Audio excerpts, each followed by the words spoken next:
Anwar sheet, দামে কম, টিকে অনেক বেশি। আনোয়ার শীট।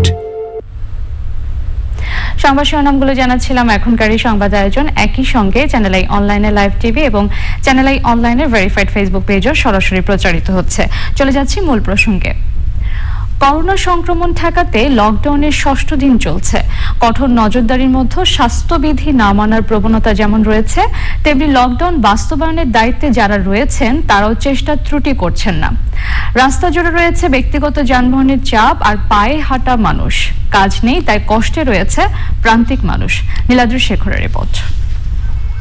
কাজে না আসলে চাকরি হারানোর ভয়ে গাইবান্ধা থেকে রওনা হয়ে সাভারের আগেই নেমে যান নিরঞ্জন। সেখান থেকে অটোরিকশা, রিকশা, পায়ে হাঁটা বিভিন্ন পন্থায় তার গন্তব্য নারায়ণগঞ্জ। তো লকডাউন যে আরো 7 দিন বাড়ছে এটা জানেন?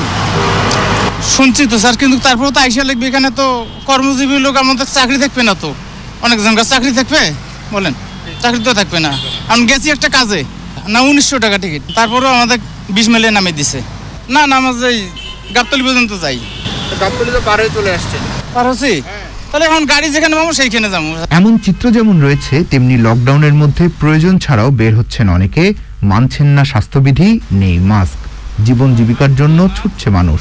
খুব কষ্টে চলতেছে। যে ভোটার আইডি কাটলে রাস্তায় ঘুরি, যে কোনো প্রাণ দেয় দেবো, তাহলে খাবো।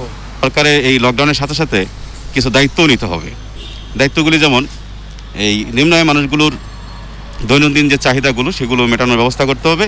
কঠোর লকডাউনের ৬ষ্ঠ দিনে নগরীতে ব্যক্তিগত গাড়ির চাপ সামাল দিতে রীতিমতো হিমশিম খেতে হয়েছে পুলিশকে।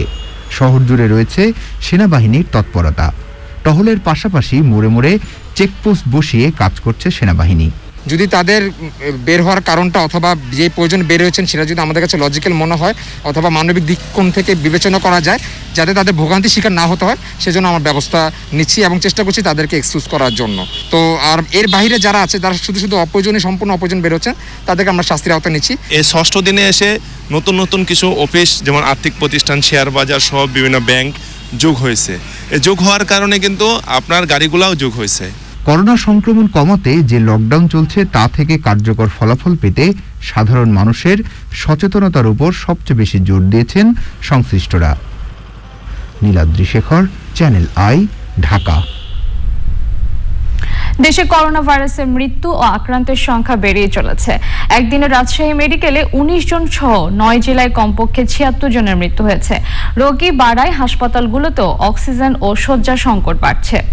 খুলনা জেনারেল হাসপাতালে করোনা ইউনিটে আইসিইউ এবং কিংবা এইচডিইউ কোনোটাই না থাকায় ভোগান্তিতে রোগীরা। প্রতিনিধিদের পাঠানো তথ্য ভিডিও চিত্রে আফরোজা হাসির রিপোর্ট। জুলাইয়ের শুরুতেই করোনা ভাইরাসের বিধ্বংসী রূপ দেখছে দেশ। প্রতিনিয়তই মৃত্যু ও আক্রান্তের নতুন রেকর্ড। মঙ্গলবার সকাল পর্যন্ত রাজশাহী মেডিকেলে করোনায় 19 জন মারা গেছেন। আক্রান্ত হয়েছেন 126 জন। শনাক্তের হার 29% উপরে। খুলনায় 4 হাসপাতালে করোনা এবং উপসর্গ নিয়ে মৃত্যু হয়েছে 17 জনের। আক্রান্ত শনাক্ত 349 জন। আক্রান্তের হার 43%। হাসপাতালগুলোতে রোগীর চাপ সামলাতে হিমশিম খাচ্ছেন চিকিৎসকরা। চট্টগ্রামে একদিনে মারা গেছেন 9 জন। আক্রান্ত হয়েছেন 662 জন। কুষ্টিয়ায় 13 জনের মৃত্যু ও 432 জন আক্রান্তের রেকর্ড হয়েছে। আক্রান্তের হার 35%। এছাড়া যশোরে 12, টাঙ্গাইলে 7, সাতক্ষীরায় 5, নাটোরে 5, ঝিনাইদহে 4, গাজীপুরে 4, নোয়াখালীতে 2 ও মাদারীপুরে 1 জন মারা গেছেন। সাতক্ষীরায় আক্রান্ত শনাক্ত 113 এবং আক্রান্তের হার 26.03%। ঝিনাইদহে 230 জন আক্রান্ত এবং আক্রান্তের হার 38.91।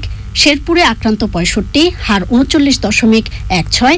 চাঁদপুরে আক্রান্ত 77, হার 33.5%। নারায়ণগঞ্জে আক্রান্ত 164, আক্রান্তের হার 38.77। গাজীপুরে 90 জন আক্রান্ত ও এর হার 37.03।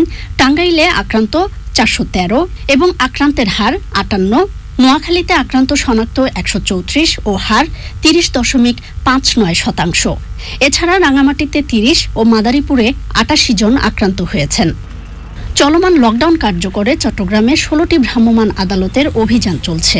বিধিনিষেধ অমান্য করায় চাঁদপুরে 143টি মামলায় প্রায় 1,32,000, শেরপুরে 52টি মামলায় 43,500 ও লক্ষ্মীপুরে 3.5 লাখের বেশি টাকা জরিমানা করেছে ভ্রাম্যমাণ আদালত। আফরোজা হাসি, চ্যানেল আই। করোনায় মৃত্যু কমাতে জেলা শহরগুলোতে টিকাদান বাড়ানোর পরামর্শ দিয়েছেন বিশেষজ্ঞরা। এক্ষেত্রে বয়স্ক ও ঝুঁকিপূর্ণদের প্রাধান্য দেওয়ার আহ্বান জানিয়েছেন তারা। তবে তথ্য ও যোগাযোগ প্রযুক্তি প্রতিমন্ত্রী জানিয়েছেন, উপজেলা পর্যায়ে সিনোফার্মের ভ্যাকসিনের মাধ্যমে প্রত্যন্ত অঞ্চলের মানুষকে টিকার আওতায় আনার চেষ্টা চালাচ্ছে সরকার। জান্নাতুল বাকিয়ার কেকার রিপোর্ট। গত 2 দিনে দেশে করোনা ভাইরাসের সর্বোচ্চ মৃত্যু দেখেছে বাংলাদেশ। এই অবস্থায় ভ্যাকসিনের জন্য নিবন্ধনী বয়সসীমা 40 থেকে 35 বছর করায় দেশে টিকাদানের আওতায় আরও আসছে 3,41 লাখ মানুষ। উপজেলা পর্যায়ে চীনের সিনোফার্মের টিকা দিয়ে প্রান্তিক পর্যায়ে মৃত্যু কমাতে চায় সরকার। মহামারী থেকে উত্তরণের আমাদের সামনে সবচেয়ে গুরুত্বপূর্ণ কিন্তু সমাধান হচ্ছে সকলে ভ্যাকসিন গ্রহণ করা। আমাদের ঢাকা বিভাগ এবং জেলা থেকে শুরু করে উপজেলা পর্যন্ত সারা দেশের প্রায় 650 ভ্যাকসিন কেন্দ্র থেকে ভ্যাকসিন গ্রহণ করা যাবে। স্বাস্থ্য অধিদপ্তর বলছে, দেশে করোনায় মৃত্যু ও সংক্রমণের 50% ঘটছে ঢাকার বাইরে বিভিন্ন জেলায়। প্রতিটা জেলাতে দেখবেন আপনি 1200-1500 করে ভ্যাকসিন দেওয়া। একটা শহরে 15 লক্ষ লোক আপনি ভ্যাকসিন দিয়েছেন, সেখানে 1500, 2000, 1000। বয়সসীমা কমানোয় অপেক্ষাকৃত তরুণ জনগোষ্ঠী ভ্যাকসিনের আওতায় আসছে। তবে বিশেষজ্ঞরা বলছেন, বয়স্ক ও ঝুঁকিপূর্ণ জনগোষ্ঠীকে দ্রুত টিকার আওতায় আনা বেশি জরুরি। প্রধান উদ্দেশ্য হচ্ছে মৃত্যু কমানো, যেটা আমি বললাম। তাহলে পরে মৃত্যু যাদের হয় তাদেরকে ভ্যাকসিনেট করেন আগে, তাহলে মৃত্যুটা কমবে। তো 90% লোকই মারা যাচ্ছে 40 বছরের বেশি বয়সী, তাহলে পরে আপনি 40-এর উপরে, আরও ভালো হয় যদি 70% লোক মারা যায় 50-এর উপরে, আপনি এটাকে 50-এর উপরে রাখলে আপনি 70% মৃত্যু কমানোর চেষ্টা করবেন। মৃত্যুতে তখন প্রায় 99% মৃত্যু কমে যায়। গণনিবন্ধনের মাধ্যমে একই অঞ্চলে একই সাথে ভ্যাকসিন গ্রহণকারীর আওতা বাড়িয়ে ভাইরাসের নতুন ধরন ঠেকানো সম্ভব বলছেন বিশেষজ্ঞরা। জান্নাতুল বাকিয়া, কেকা, চ্যানেল আই, ঢাকা। অভিযুক্তদের বাদ দিয়ে international leasing and financial services লিমিটেডের পরিচালনা বোর্ডে নতুন 5 জন স্বাধীন পরিচালক নিয়োগ দিয়েছেন হাইকোর্ট। আদালত নিযুক্ত আর্থিক প্রতিষ্ঠানটির চেয়ারম্যান এনআই খান ছাড়া বাকি পরিচালকরা দুদকের দায়ের করা অর্থ পাচার মামলার আসামি। এ কারণে আদালত এই 5 জনকে স্বাধীন পরিচালক হিসেবে নিয়োগ দিয়েছেন। তারা হলেন অগ্রণী ব্যাংক, প্রাইম ব্যাংক ও সাউথ ইস্ট ব্যাংকের সাবেক সিইও সৈয়দ আবু নাসের বখতিয়ার, অবসরপ্রাপ্ত সিনিয়র জেলা ও দায়রা জজ এবং দুদকের সাবেক পরিচালক মোহাম্মদ শফিকুল ইসলাম, অবসরপ্রাপ্ত ব্রিগেডিয়ার জেনারেল মোহাম্মদ মিফতাউল করিম, ব্যারিস্টার মোহাম্মদ আশরাফ আলী ও এনামুল হাসান এফসিএ। পরিচালকদের নামের তালিকা বাংলাদেশ ব্যাংকে পাঠাতে ও প্রত্যেক বোর্ড মিটিংয়ে যোগদানের জন্য তাদের সম্মানী হিসেবে 25,000 টাকা করে দিতে ইন্টারন্যাশনাল লিজিংকে নির্দেশ দেন হাইকোর্ট। বিচারপতি মোহাম্মদ খুরশিদ আলম সরকারের দেয়া এই আদেশ প্রকাশের কথা জানান দুদকের আইনজীবী।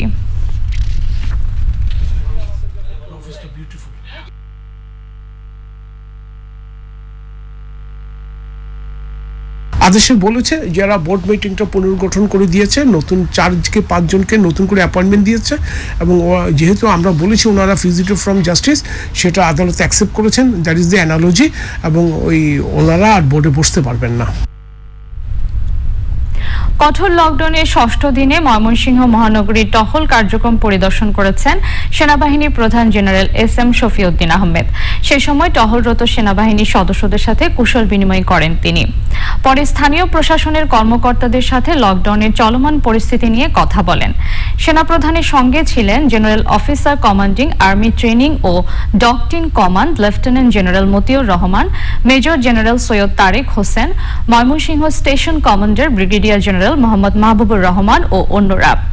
এছাড়াও ময়মনসিংহ বিভাগীয় commissioner, BGB sector commander, DIG, জেলা প্রশাসক ও পুলিশ সুপার সেনাবাহিনী প্রধানের সাথে মতবিনিময় করেন।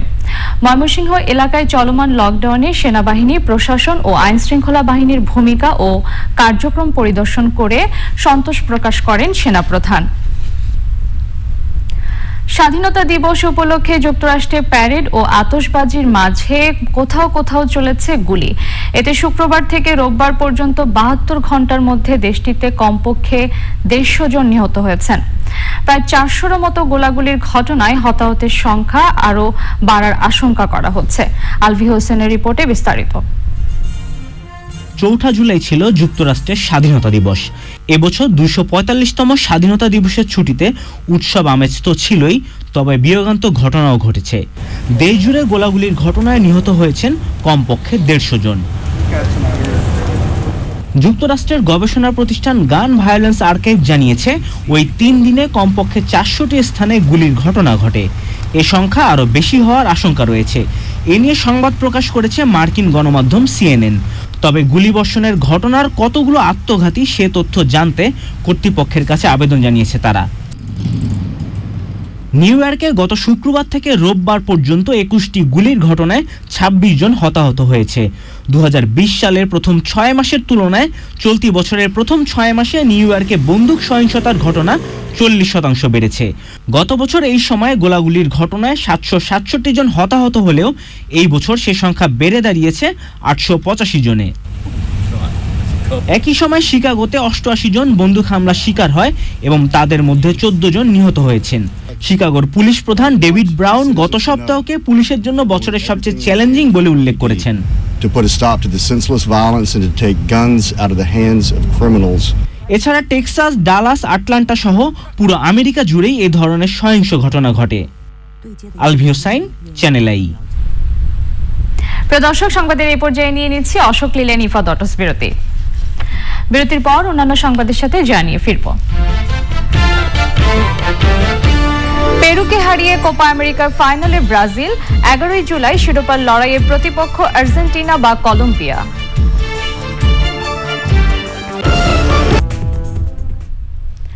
করোনা মহামারীতে বিপর্যস্ত খুলনার 2টি হাসপাতালকে হাই ফ্লোর নাজাল কনলা সহ চিকিৎসা সামগ্রী দিয়েছে প্রকৃতি ও জীবন ফাউন্ডেশন। দুর্যোগময় পরিস্থিতি মোকাবেলায় সরকারকে সহযোগিতায় স্বেচ্ছাসেবী সংগঠনগুলোকে এগিয়ে আসার আহ্বান জানিয়েছে বিভাগীয় ও জেলা প্রশাসন। ড্যানিয়েল সুজিত বোসের রিপোর্ট।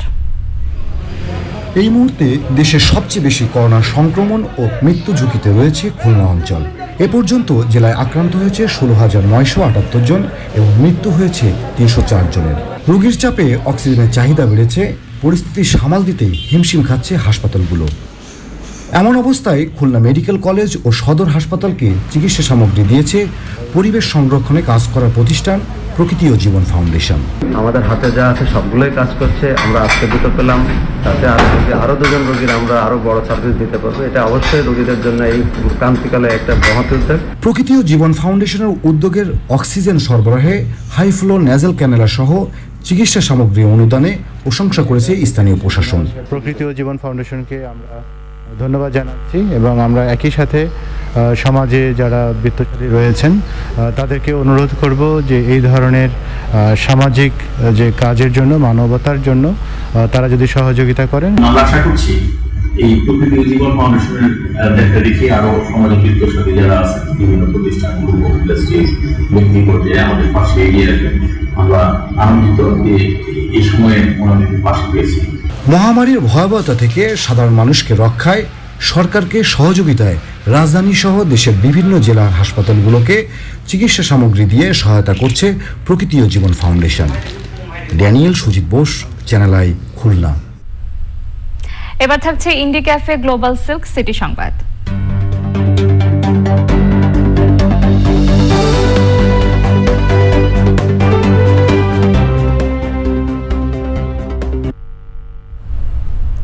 রাজশাহী সিটি কর্পোরেশনের হটলাইন নম্বরে মহানগরবাসী কল করলে বিনামূল্যে করোনা আক্রান্ত ও শ্বাসকষ্টের রোগীর বাসায় অক্সিজেন সিলিন্ডার পৌঁছে দিচ্ছে কর্পোরেশনের স্বাস্থ্যকর্মীরা। Rajshahi city mayor AHM Khairuzzaman Liton বিনামূল্যে অক্সিজেন সিলিন্ডার সেবার উদ্বোধন করেন চলতি মাসের শুরুতে। তারপর থেকে এই সেবা পাচ্ছেন নগরবাসী। নগরবাসীর সেবা দিতে 166টি সিলিন্ডার নিয়ে দিনরাত কাজ করছে কর্পোরেশনের চিকিৎসক ও স্বাস্থ্যকর্মীরা।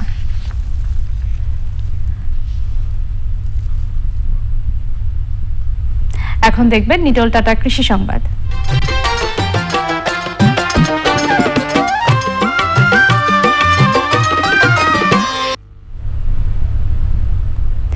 কোরবানি ঈদকে সামনে রেখে সারা দেশে গড়ে উঠেছে গরু মোটা তাজাকরণ খামার। বেশিরভাগ খামারি দাবি করছেন গরু লালন পালনে দেশীয় পদ্ধতি অবলম্বন করছেন তারা।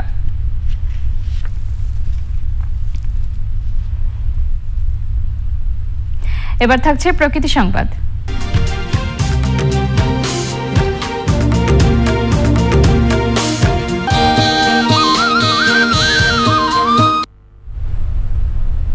চাঁদপুরের মহাসড়ক ও আঞ্চলিক সড়কের দুপাশ দখল করে চলছে বালুর ব্যবসা।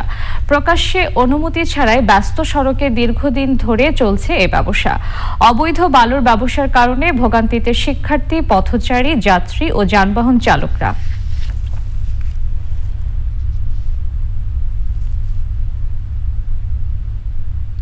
এবার থাকছে ধামাকা শপিং.com তথ্য প্রযুক্তি সংবাদ।